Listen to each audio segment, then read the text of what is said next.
Stop the presses. I've always wanted to say that. We interrupt your regularly scheduled podcast with an important news bulletin. According to weeklyworldnews.com, 5 celebrities, including Jason Momoa, Prince Harry, and Christina Aguilera, all share Bigfoot DNA. Okay, that's fake news. But stay tuned for all the Bigfoot news that you can use. You have arrived at Bigfoot Crossing. Good morning, fellow babies. A great day in store for you here in the metro area.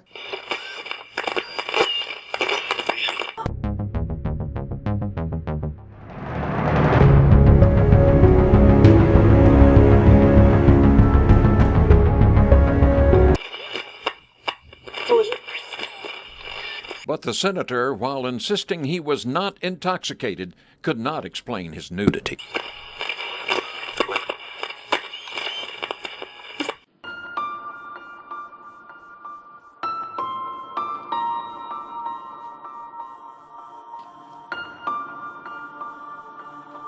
For hundreds of years, people from all walks of life have reported sightings of a large hairy animal walking on 2 feet.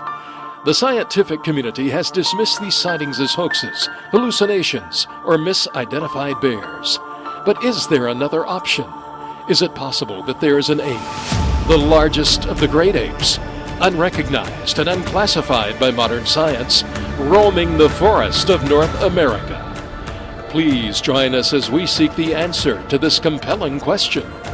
You have arrived at the intersection of myth and science, of fact and folklore.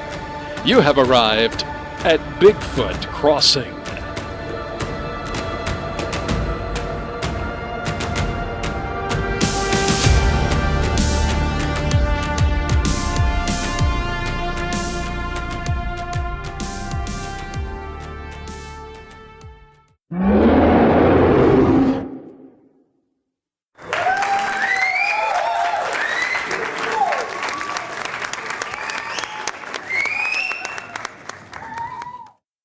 Hey, fellow babies, welcome to Bigfoot Crossing, the intersection of myth and science, of fact and folklore. I'm Michael Willey, your guide on this ongoing expedition. And for this episode, your news anchorman. Thanks so much for being with us today. We're going to jump right into the news.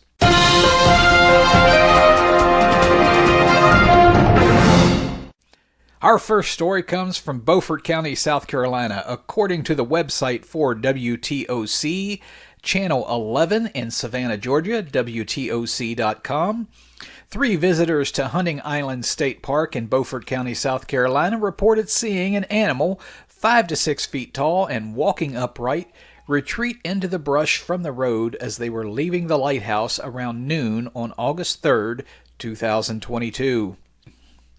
The 3 siblings were unable to take a picture of the creature, but did report the sighting to park staff and to the Bigfoot Field Researchers Organization, or BFRO.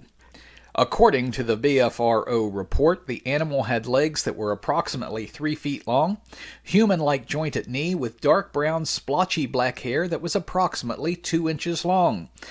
The visitors also stated that the animal was not a deer or a bobcat. The report continues, quote, "We were all in a state of amazement as to what occurred as it happened so quickly. We have enjoyed taking many vacations at the park throughout the years since we were children in the 1950s to the present.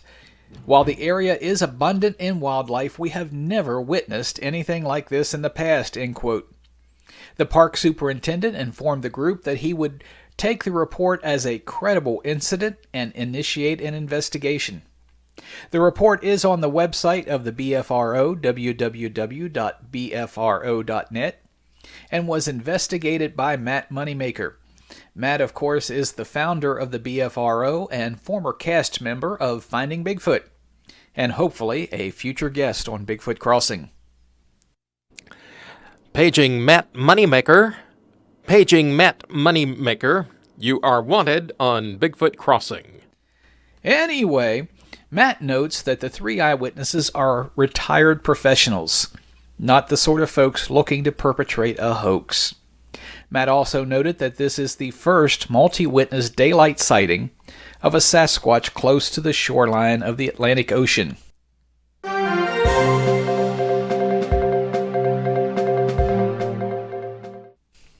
Our next news item comes from the Commonwealth of Pennsylvania, courtesy of the website for the Morning Call, www.mcall.com.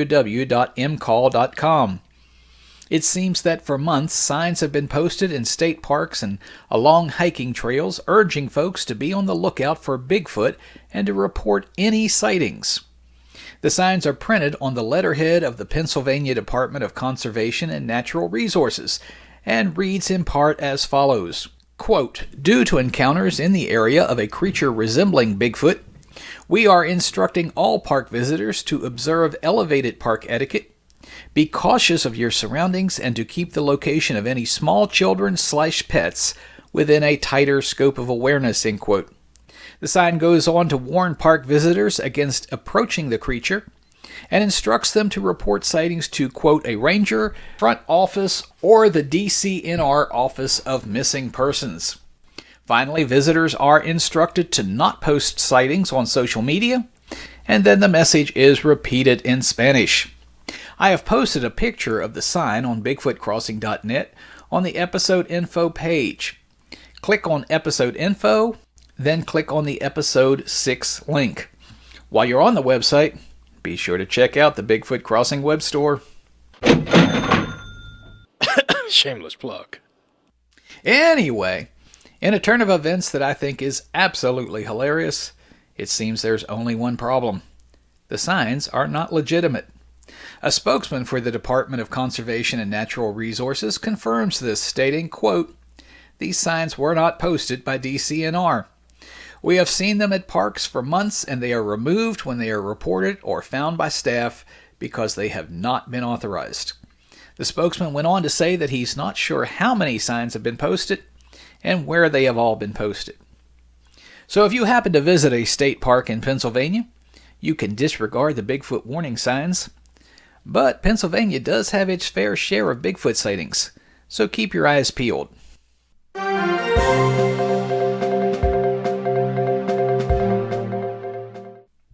Our next report comes from upstate New York via Syracuse.com. It seems that upstate New York is a veritable hotbed of Sasquatch activity. Peter Weimer, a resident of Mayville, New York, and sponsor of the annual Chautauqua Lake Bigfoot Expo, says that he has heard from 45 witnesses who have seen Bigfoot in the Lake Chautauqua area, which is about 60 miles south of Buffalo. Weimer further states that there are perhaps 100 more witnesses who won't talk to him. The article also mentions Whitehall, New York as another hotbed of Bigfoot sightings, so much so that Whitehall has been dubbed the Bigfoot capital of the East Coast. The article refers to a sighting in 1976 in which multiple witnesses, including local police and a New York State trooper, reported seeing a hair-covered man-like beast standing 7 to 8 feet tall. Whitehall has its own Bigfoot event, the Sasquatch Calling Festival, complete with a competition for the best Bigfoot call. So if you happen to find yourself in upstate New York or live there, keep your eyes peeled for Bigfoot. And check out those festivals. They sound like a lot of fun. Let Bigfoot Crossing know if you win the contest for the best Bigfoot call.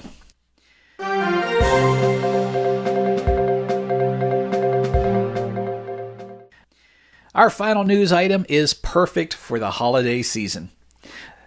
The Midland Daily News, via its website ourmidland.com, tells of a northern Michigan man who claims that for the last 2 years he has been exchanging presents with Bigfoot. Casey Dostert created his TikTok page to share his love of the outdoors, but his most popular posts involve interactions with a creature that Dostert claims is Bigfoot. Apparently, Dostert leaves items of food on the rock he calls the gifting rock, and a creature he claims is Bigfoot leaves what the article calls quote-unquote simple handicrafts in return. Now, I haven't seen any of Dostert's videos, so I can't make any statements about their content. And I haven't seen any of his videos for the simple reason that I don't have TikTok on any of my electronic devices. And I'm going to pause here a minute and editorialize and tell you that you shouldn't have TikTok on any of your electronic devices either. Numerous government officials, including Christopher Wray, director of the FBI, various members of Congress, and various officials involved in national security have called upon the Biden administration to ban TikTok in the interests of national security. Senator Mark Warner, a Democrat from Virginia, went so far as to say that Donald Trump was right and that TikTok should be banned. The reason? Data collection. TikTok is a Chinese company and is not subject to federal laws regarding the collection of data. However, TikTok, as a Chinese company, is most certainly subject to China's National Intelligence Law, which requires all Chinese citizens and businesses to assist the Chinese government in collecting intelligence, including the sharing of all data collected with the Chinese government. Now, the CEO of TikTok recently stated that no foreign government has ever asked TikTok for data collected in the United States. And that, fellow babies, is disingenuous at best, because Chinese law requires that software companies code into their programs a backdoor that government officials can use to access data. So no official of the Chinese government ever needs to ask TikTok for anything. They just use that backdoor and go take what they want. Now, you may be thinking there is nothing on your phone that the Chinese would be interested in. How do you know? I recently temporarily lost my phone in a restaurant until a very nice patron found it and turned it in. My buddy that I was having dinner with said that is scary, because nowadays our lives are on our phones. And he's right. My life is on my phone. Your life is on your phone. All of your email contacts, all of your texting contacts, pictures of your family, banking information, other financial information. Maybe you use your personal phone for work-related purposes. All of that, all of your life is naked and open to Chinese data collection practices if you have TikTok on your phone or other electronic device.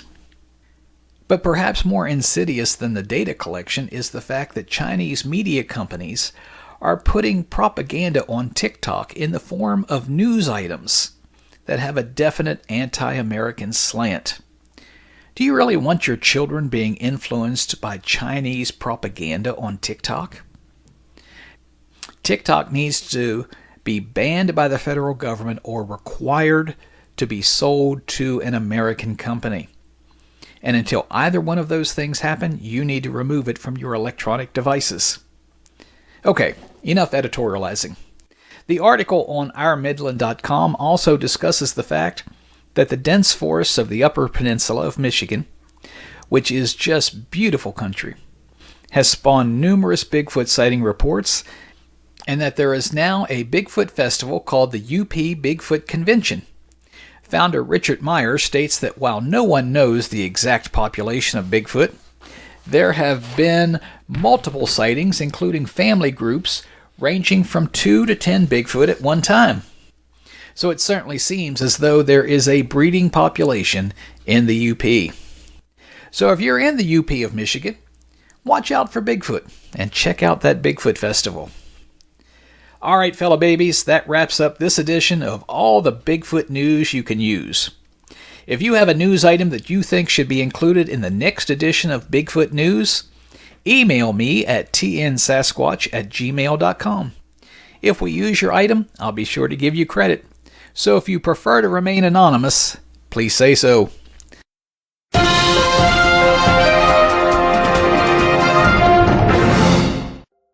And fellow babies, that is our final episode in the can for calendar year 2022. Our first episode of the second season is entitled October 5th, 1958, a very slow news day. Hopefully I'll have that one ready to drop around mid-January. And since this is the holiday gift-giving season, your favorite Bigfoot enthusiast would probably like nothing more than a little something from the Bigfoot Crossing web store.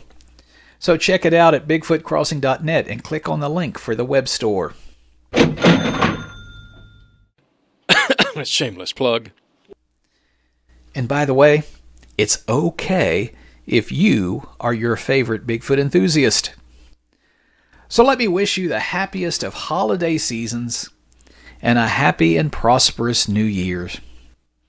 And if you're one of those people who think it's somehow un-American to say Happy Holidays instead of Merry Christmas, let me remind you that America is a melting pot, and Christmas is not the only holiday celebrated at this time of year.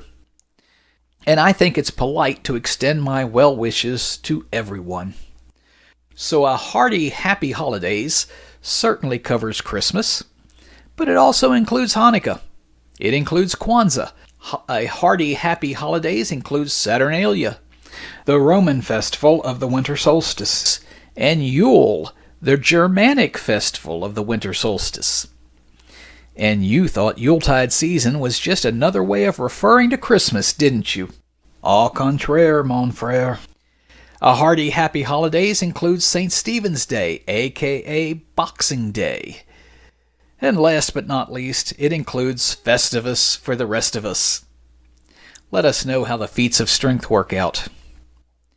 And if you don't know what Festivus is, look it up on YouTube. You'll be glad you did. And so, fellow babies, let me reiterate that I wish you the happiest of holiday seasons and a happy, safe, and prosperous new year. Thanks so much for being with us today at Bigfoot Crossing and on all of our other field trips into Sasquatchery this year. Take care of yourself and be good to one another. And I'll see you next year. Now get out of here.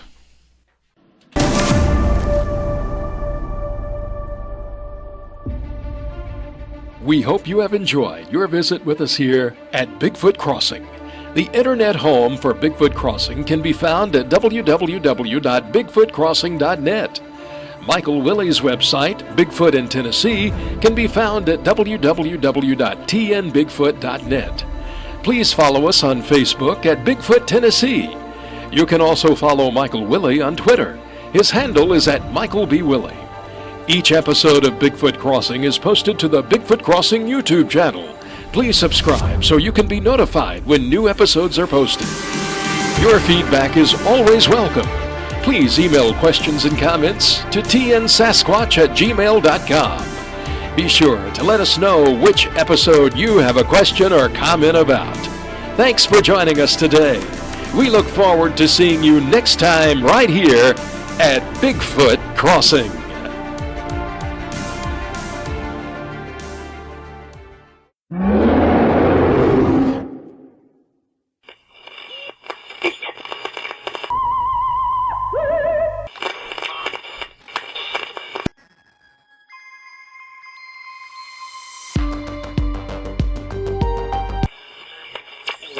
This is Brock Whitmore, live on the scene. Sir, did you see what happened? Yeah, did.